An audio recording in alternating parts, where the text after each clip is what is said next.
Cash App Advisor, one of the best guide for Cash App users. My name is Mashkur Ali.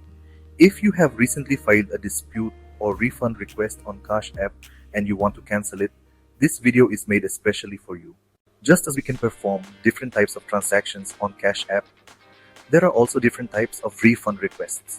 The process to cancel a refund request depends on the type of request you have submitted. In today's video, we will discuss in detail the methods to cancel disputes and refund requests filed on Cash App. So, let's get started. Whenever we open the Activity tab on Cash App, we can see all the transactions and refund requests we've made.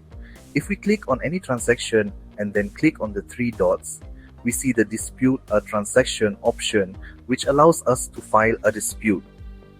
However, if we have already submitted a refund request and click on it, then press the three dots, we don't see an option to cancel the refund request. Cash App does not claim to provide a direct option to cancel a filed dispute or refund request. For this, you need to contact Cash App customer support.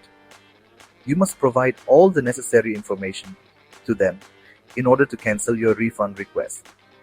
However, if your refund request has already been processed, it cannot be cancelled. On the other hand, if you just recently submitted your refund request, there is a chance it can be cancelled. So finally, the only way to cancel is through customer support, as no direct option is available. If you found this video helpful, give it a thumbs up, share it with your friends. Don't forget to subscribe to Cash App Advisor for more tips related to Cash App. Thanks for watching, and I'll see you in the next video.